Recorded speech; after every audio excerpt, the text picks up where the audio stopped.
Hi guys, my name is Mida and I've decided to speak to my mother before the youth event on the 17th of June. Okay, so Ma, why did you decide you wanted to start women's stewardship?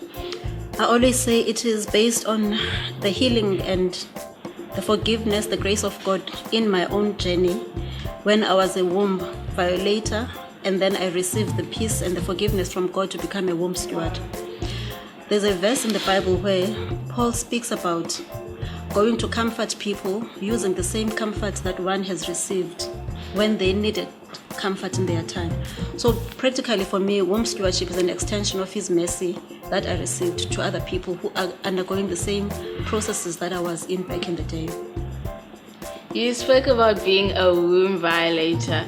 Now in that womb violation, you had created my brother and I.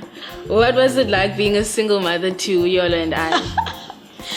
Being a single mother, having been a womb violator, means for starters that I had to bring birth to children from two different fathers, but who are so dear to me. Now, to actually watch one child enjoying the privilege of being in a healthy relationship with their father and the other not enjoying the same privilege was quite painful for me, especially because the one who was not feeling the love of their father was growing to hate the concept of not being loved, questioning herself all the time, why doesn't my father love me? Why doesn't my father want me? And I didn't have the answers. So in that space, I really hated what I'd done to you guys for giving you that version of life, which I don't think is ideal for any child. But everything else was relatively easy. I mean, God managed to give us the provision we required financially. He gave us practically everything else that we required, but that this one thing, which I feel is key to any child's life, was missing.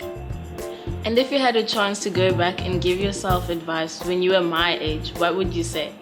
It's the same advice that I give you all the time, which I know sometimes it irritates you to hell and back, which is God and education. Guys, God and education, that's what I would have wanted to hear from a very early age.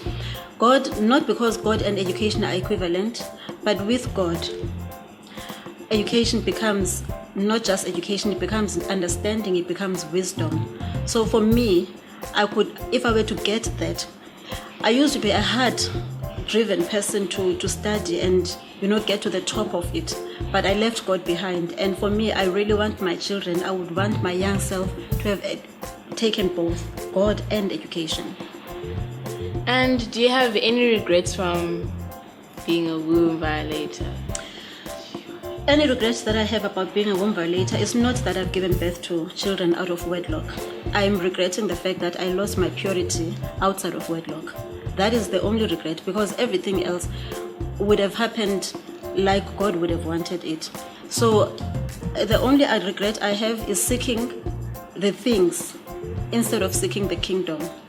I sought things, I sought my instant gratification. I went after everything that's going to give me pleasure, regardless of cost. And when the cost was high, it became too difficult for me to handle. So like I always say, whatever you do when you are young, do it to your ultimate best, but make sure you do not cause anything that is going to harm you and have consequences that are indelible. That is, consequences that you cannot erase. So when you are messing up, mess up whatever you want, but make sure you don't have permanent complications from instant and shallow pleasure. Thank you, Ma, for sharing these words of wisdom.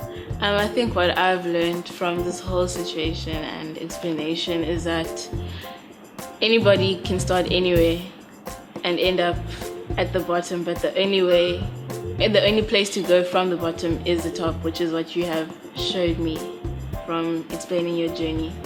Thank you guys, that's all we have time for now. I hope to see you on the 17th of June at the next youth event.